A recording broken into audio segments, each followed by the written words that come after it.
Yesaya 14, ejekan tentang Raja Babel.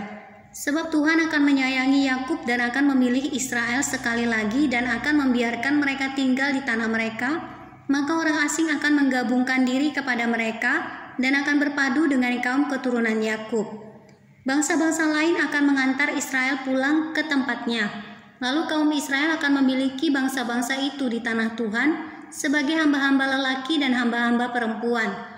Demikianlah mereka akan menawan orang-orang yang menawan mereka dan akan berkuasa atas para penindas mereka. Maka pada hari Tuhan mengakhiri kesakitan dan kegelisahanmu dan kerja paksa yang berat yang dipaksakan kepadamu, maka engkau akan memperdengarkan ejekan ini tentang Raja Babel dan berkata, wah, sudah berakhir si penindas, sudah berakhir orang lalim.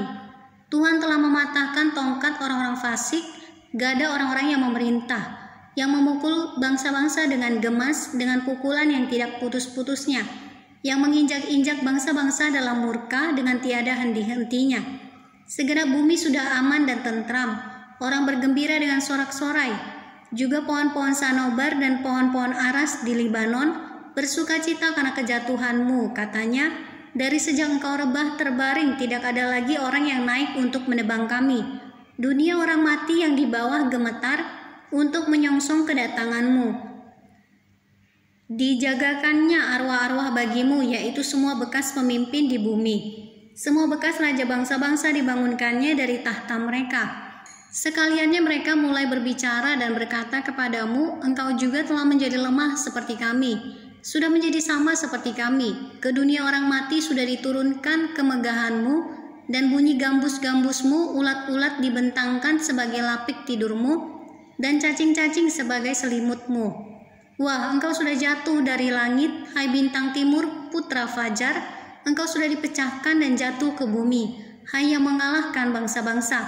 Engkau yang tadinya berkata dalam hatimu, aku hendak naik ke langit, aku hendak mendirikan tahtaku mengatasi bintang-bintang Allah, dan aku hendak duduk di atas bukit pertemuan jauh di sebelah utara.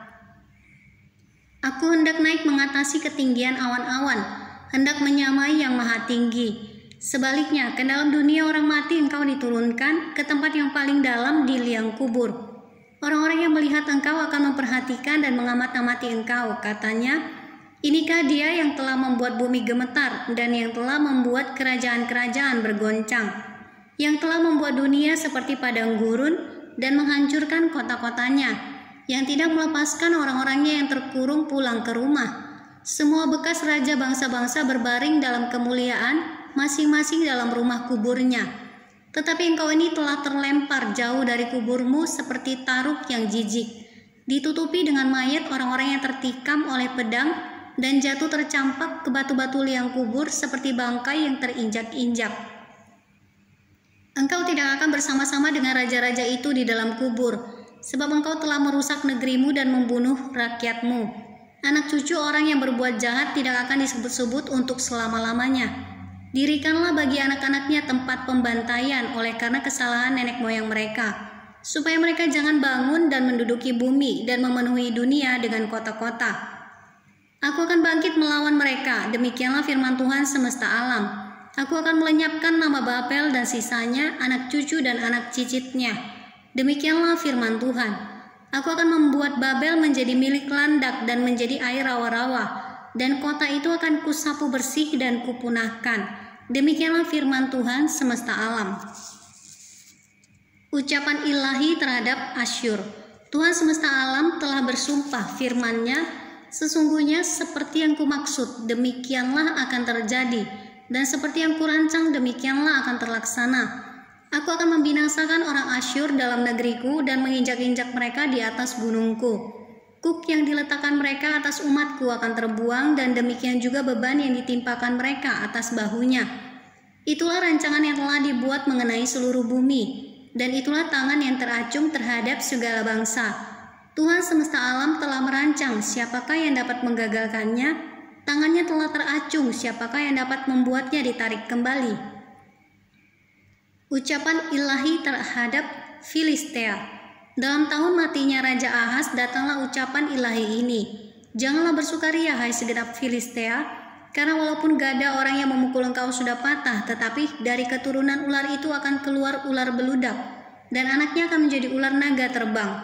Yang paling hina dari umatku akan mendapat makanan, dan orang-orang miskin akan diam dengan tentram. Tetapi keturunanmu akan kumatikan dengan kelaparan, dan sisa-sisamu akan kubunuh.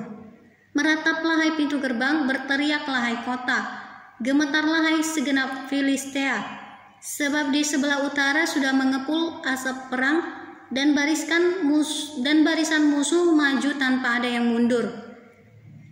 Dan apakah jawab yang akan diberi kepada utusan-utusan bangsa itu? Tuhan yang meletakkan dasar Sion, dan di sanalah orang-orang yang sengsara dari umatnya mendapat perlindungan.